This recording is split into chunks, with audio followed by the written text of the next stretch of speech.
अगर दोस्तों आज की इस वीडियो में मैं आपसे पूछूं कि 8,000 रुपये से स्विंग ट्रेडिंग करके कितना पैसा बनाया जा सकता है या फिर कितना प्रॉफिट हो सकता है, तो आप क्या बोलोगे? आपका जवाब रहेगा 500, 700 रुपये, 800 रुपये, यहाँ तक कि 1,000 रुपये। भाई 8,000 रुपये से 1,000 रुपये बनाना थोड़ा सा मुश्किल होता है और रिस्की भी होता है। लेकिन दोस्तों आप तो जानते ही भाई, ट्रेडिंग में थोड़ा बहुत तो रिस्क होता है। ऑप्शन में ज़्यादा होता है, इंट्राडे में भी होता है, लेकिन स्विंग ट्रेडिंग में ना के बराबर लॉस होता है, बहुत कम होता है। तो इसी कारण से मैं स्विंग ट्रेडिंग भी करता हूँ और इंट्राडे तो डेली करता ही हूँ। तो आज का वीडियो कोई इंट्राडे पर नहीं रहने वाला, सिर्फ स्विंग ट्रेडिंग पर रहने वाला है कि कैसे मैंने 8,000 रुपये का कैपिटल यूज करके 1,700 रुपये का प्रॉफिट बुक किया है। और ये लगभग 22% के आसपास होता है। 22% प्रॉफिट भाई बुक करना थोड़ा सा ज़्यादा टाइम लगेगा, लेकिन भाई ये भी आसान होता है, इतना ज़्यादा रिस्क इसमें नहीं होता। बिल्कुल आप भी कर सकते हो इसको। और सारा कुछ आज की इस वीडियो में मैं बताऊंगा कि कैसे स्टॉक सिलेक्ट किया जाता है,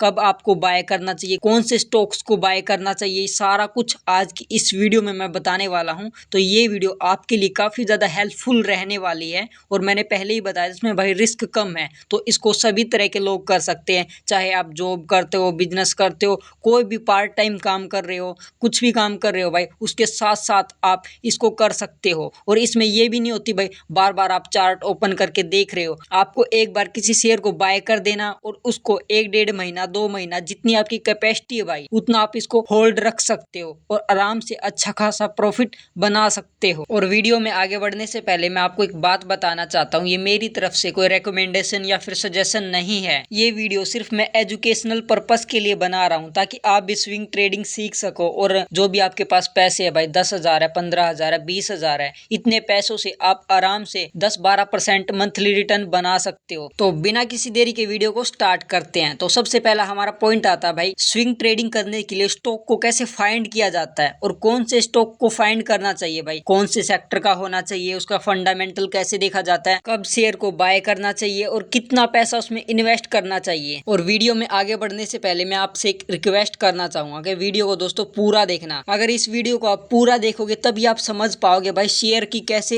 एनालिसिस की जाती है और कैसे इसमें इन्वेस्ट किया जाता है। और आधा अधूरा वीडियो देख के छोड़ दोगे या फिर बीच में ही छोड़ के चले जाओगे तो आप अच्छी तरीके से स्विंग ट्रेडिंग को समझ नहीं पाओगे और फिर आप उसमें अपना पैसा इन्वेस्ट करोगे तो आपका लॉस हो सकता है, नुकसान हो सकता है। और मैं नहीं चाहता कि भाई कोई भी बंदा आए और ये वीडियो आधा अधूरा देख के प्रॉफिट देख के भाग जाए, तो उसको कुछ समझ नहीं आएगा और वो नुकसान करके जाएगा। तो मैं नहीं चाहता कि आपका किसी भी तरह का कोई नुकसान हो। तो वीडियो को भाई पूरा देखना आपके लिए बहुत जरूरी है, एक एक चीज को समझना जरूरी है, तभी जाके स्विंग ट्रेडिंग की जाती है। क्योंकि आपको पता है स्विंग ट्रेडिंग में लोग मोटा पैसा इन्वेस्ट करते हैं, 50,000, 60,000, लाख रुपए तक करते हैं। खुद 50-50 हजार रुपए इन्वेस्ट करता हूँ स्विंग ट्रेडिंग में। और इन्वेस्ट करने से पहले इसमें एनालिसिस करनी पड़ती है और वो बहुत ध्यान से करनी पड़ती है। तो एनालिसिस पे मैं थोड़ा ज्यादा जोर दूंगा और आपको बताऊंगा कि कैसे एनालिसिस किया जाता है। तो वीडियो को ध्यान से देखना भाई, और जो चीज आपको समझना है तो आप मेरे से पूछ सकते हो, कॉमेंट बॉक्स खाली पड़ा है, जो भी आपका क्वेश्चन हो मैं सारे क्वेश्चन के आंसर दूंगा। तो चलो अब वीडियो को स्टार्ट करते हैं। तो सबसे पहला क्वेश्चन आता है कि स्विंग ट्रेडिंग करने के लिए स्टॉक को कैसे फाइंड किया जाता है।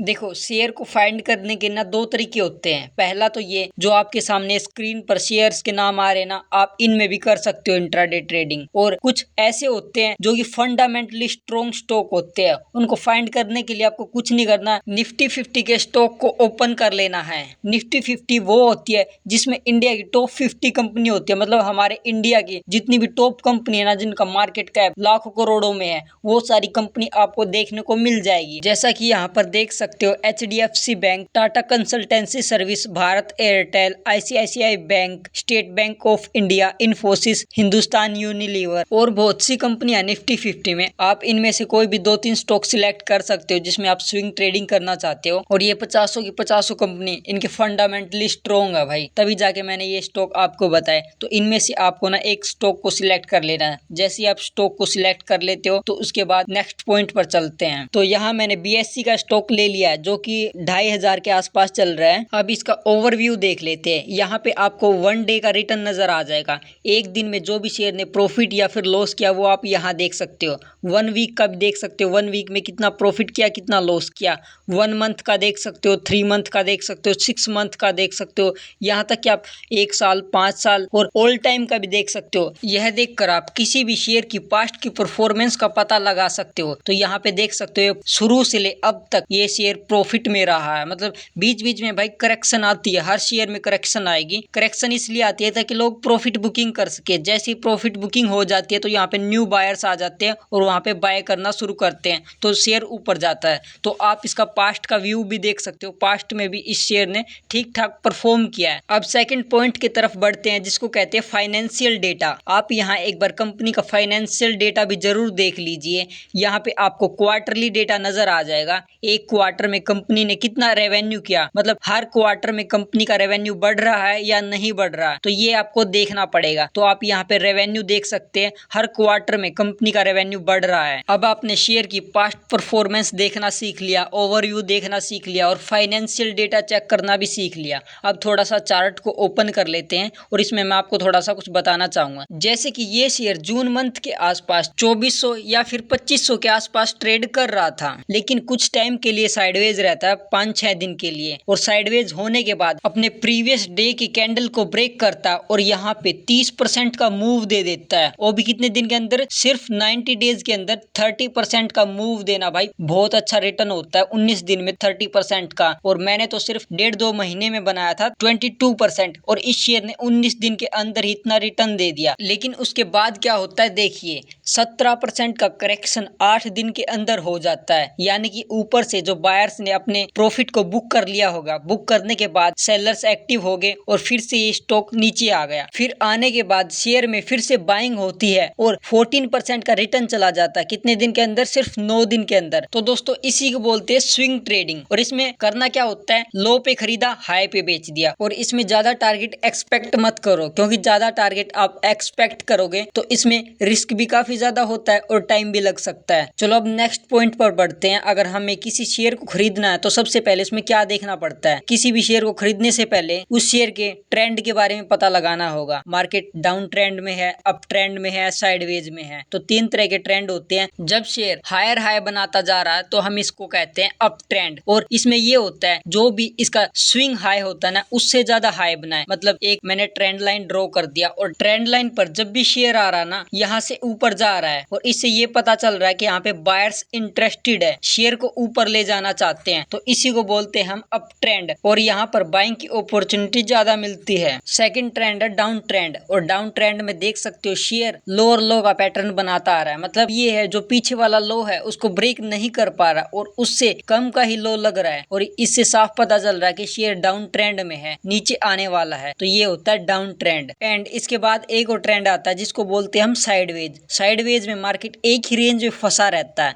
इसमें ना तो अपने हाई को ब्रेक कर पाता है और ना ही अपने लो को निकाल पाता है, एक ही रेंज में कई दिन से रहेगा और इसी को बोलते हैं हम साइडवेज। तो मैं उम्मीद करूंगा आपने ट्रेंड को पहचानना भी सीख लिया होगा। अगर आपको अभी भी लग रहा ना कि थोड़ा सा ये मुश्किल है, तो आपके लिए मैं एक और तरीका बताता हूँ। आपको इसके लिए इंडिकेटर पर क्लिक करना है और जैसे इंडिकेटर पर क्लिक करते हो तो यहाँ पे आपको सुपर ट्रेंड टाइप कर देना। जैसे सुपर ट्रेंड टाइप कर देते हो ना, तो आपके सामने कुछ लाइंस आ जाएंगी और ये क्या शो करती हैं, ये मार्केट के ट्रेंड को बताती है। जैसे कि ये ग्रीन लाइन देख रहे हो ना, इसमें मार्केट अप ट्रेंड में है और जैसे ही ये रेड वाली लाइन आ जाती है ना, तो यहाँ से पता चल जाता है कि मार्केट डाउन ट्रेंड में जाने वाला है। तो यहाँ पे प्रॉफिट बुक कर लेना चाहिए। अब हमने ट्रेंड के बारे में भी समझ लिया है, अब समझना पड़ेगा कि भाई डिमांड जोन क्या होता है। देखो डिमांड जोन वो होता है जहाँ पे शेयर आए और वहां से पुल बैक लेके ऊपर जाए। तो यहाँ देख सकते हैं यहाँ पर डिमांड जोन क्रिएट हो रहा है और जैसे ही इस लेवल पे शेयर आ रहा ना, तो इससे नीचे नहीं जा पा रहा, यहाँ पे आ रहा है ऊपर जा रहा, मतलब ये स्ट्रॉन्ग डिमांड है। यहाँ पर तभी भी शेयर आता ना तो ऊपर जाता है। तो आपको कुछ ऐसे एरियाज फाइंड करने होंगे जहां पर शेयर आता है लेकिन उससे नीचे नहीं जा पाता, ऊपर ही जाता है और यहाँ पर काफी ज्यादा मात्रा में बाइंग होती है, इस कारण से शेयर को ऊपर जाना ही पड़ता है। तो आपको कुछ ऐसे डिमांड्स को फाइंड करना होगा। और यही नहीं दोस्तों, अगर हम इस शेयर के रिसेंटली चार्ट को देखें तो यहाँ पे भी हमें कुछ डिमांड जोन बनता हुआ नजर आ रहा है, लेकिन मेरे को यहाँ पे लगता है कि भाई अगर इसका फेलियर यहाँ पे हुआ ना, क्योंकि मार्केट को चाहिए होता है लिक्विडिटी, अगर यहाँ पे ज्यादा लिक्विडिटी नजर आई ना तो यहाँ पे बायर्स के स्टॉप लॉस को हंट करने के लिए, बायर्स के स्टॉप लॉस को खाने के लिए नीचे आ सकता है, फिर जाके अपनी असली रैली दे सकता है। तो कई कारण से डिमांड जोन का फेलियर भी होता है और नए डिमांड जोन बनते हैं, तो उसको फाइंड करना भाई थोड़ा सा मुश्किल है, लेकिन आप सीखोगे तो ये भी हो जाएगा। एंड इसके साथ साथ ना आपको कुछ बुलिश कैंडलस्टिक पैटर्न के बारे में भी पता होना चाहिए, जैसे कि बुलिश हरामी, marubozu, bullish engulfing candle, bullish hammer, bearish hammer, ये सारे कैंडल्स के बारे में आपको पता होना चाहिए, क्योंकि कैंडल से ही हमें बायर्स और सेलर्स के मूड का पता चलता है और कैंडल्स ही इंडिकेट करता है कि भाई बायर्स क्या करने वाले, सेलर्स क्या करने वाले। अब हमने ओवरऑल सारी चीजें देख ली भाई, ट्रेंड भी देख लिया, कैंडलस्टिक पैटर्न भी देख लिया, डिमांड जोन भी देख लिया। अब हम लास्ट में थोड़ा सा रिस्क मैनेजमेंट के बारे में डिस्कस करेंगे। देखो, रिस्क मैनेजमेंट किसी भी ट्रेड में बहुत जरूरी होता है। अगर आपका रिस्क मैनेजमेंट अच्छा होगा ना तो आप प्रॉफिट निकाल सकते हो, लेकिन वही आपका रिस्क मैनेजमेंट खराब है ना तो भाई प्रॉफिट का तो नाम ही भूल जाओ। तो रिस्क मैनेजमेंट लगाने के लिए आपको करना कुछ नहीं है, जितनी आपकी कैपेसिटी है। मैं बोलता हूँ अगर आप 200 रुपए का लॉस ले सकते हो, 300 का ले सकते हो, 500 का ले सकते हो, 1000 का ले सकते हो, टोटली आप पर डिपेंड करता है। लेकिन मैं यही कहूंगा जितना आप स्टॉप लॉस ले रहे हो ना उसका 1:3 का तो टारगेट रहना चाहिए, तभी आप एक प्रॉफिटेबल ट्रेडर बन सकते हो। जैसे कि मैं आपको यहाँ पे समझाना चाहूंगा, अगर मेरे को इसको स्विंग ट्रेडिंग के लिए बाय करना है